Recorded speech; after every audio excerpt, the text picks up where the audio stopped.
ہماری ویڈیوز دیکھنے کے لیے ہمارے چینل صراط جنت کو سبسکرائب کریں۔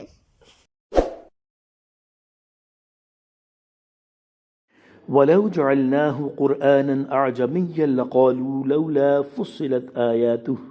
ترجمہ کنز العرفان۔ اور اگر ہم اسے عربی کے علاوہ کسی اور زبان کا قرآن کر دیتے تو کفار ضرور کہتے اس کی آیتیں کیوں نہ واضح کی گئیں۔ اَعْجَمِيٌّ وَعَرَبِيٌّ، کیا کتاب عجمی ہے اور نبی عربی ہے؟ قُلْ هُوَ لِلَّذِينَ آمَنُوا هُدًى وَشِفَاءٌ، تم فرماؤ وہ ایمان والوں کے لیے ہدایت اور شفا ہے۔ وَالَّذِينَ لَا يُؤْمِنُونَ فِي آذَانِهِمْ وَقْرٌ وَهُوَ عَلَيْهِمْ عَمًى، اور وہ جو ایمان نہیں لاتے ان کے کانوں میں بوجھ ہے اور وہ ان پر اندھا پن ہے۔ أُولَئِكَ يُنَادَوْنَ مِن مَّكَانٍ بَعِيدٍ، گویا انہیں دور کی جگہ سے پکارا جا رہا ہے۔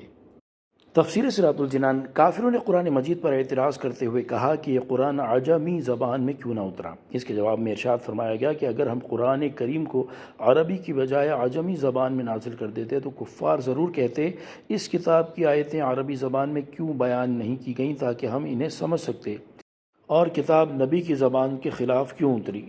حاصل یہ ہے کہ قرآن پاک عجمی زبان میں ہوتا تو یہ کافر اعتراض کرتے، اور عربی میں آیا ہے تو بھی اعتراض کر رہے ہیں، جبکہ حقیقت یہ ہے کہ ان کا یہ اعتراض نہ ماننے کا ایک بہانہ ہے، کیونکہ جو شخص حق کا طلبگار ہے اس کے شان کے لائق نہیں کہ وہ ایسے اعتراض کرے۔ مزید ارشاد فرمایا کہ اے حبیب صلی اللہ تعالیٰ علیہ وآلہ وسلم، آپ ارشاد فرما دیں کہ یہ قرآن ایمان والوں کے لیے ہدایت اور شفا ہے، کہ یہ انہیں حق کی راہ بتاتا ہے، گمراہی سے بچاتا ہے، جہالت اور شک وغیرہ قلبی امراض سے شفا دیتا ہے، اور جسمانی امراض کے لیے بھی اس کا پڑھ کر دم کرنا مرض دور کرنے کے لیے مؤثر ہے۔ اور وہ لوگ جو ایمان نہیں لاتے ان کے کانوں میں بوجھ ہے کہ وہ قرآن پاک کو اس کے حق کے مطابق سننے کی نعمت سے محروم ہیں، اور وہ ان پر اندھا پن ہے کہ وہ شکوک و شبہات کی ظلمتوں میں گرفتار ہیں، اور وہ اپنی قبول نہ کرنے والی روش سے اس حالت کو پہنچ گئے ہیں جیسے کسی کو دور سے پکارا جائے تو وہ پکارنے والے کی بات نہ سنے نہ سمجھے۔ وَلَقَدْ آتَيْنَا مُوسَى الْكِتَابَ فَاخْتُلِفَ فِيهِ، اور بے شک ہم نے موسیٰ کو کتاب عطا فرمائی تو اس میں اختلاف کیا گیا۔ وَلَوْلَا كَلِمَةٌ سَبَقَتْ مِن رَبِّكَ لَقُضِيَ بَيْنَهُمْ، اور اگر تمہارے رب کی طرف سے بات پہلے نہ گزر چکی ہوتی تو ان کے درمیان فیصلہ کر دیا جاتا۔ وَإِنَّهُمْ لَفِي شَكٍّ مِّنْهُ مُرِيبٍ، اور بے شک وہ ضرور قرآن کی طرف سے ایک دھوکہ ڈالنے والے شک میں ہیں۔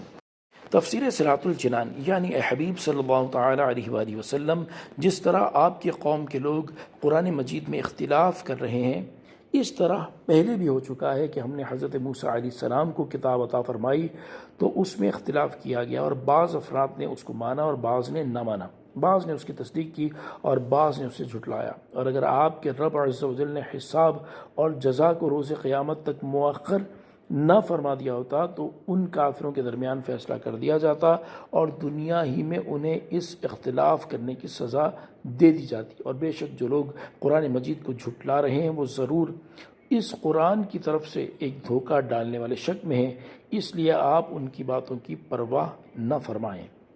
صلو علی الحبیب صلی اللہ تعالی علی محمد صلی اللہ تعالی علیہ وآلہ وسلم۔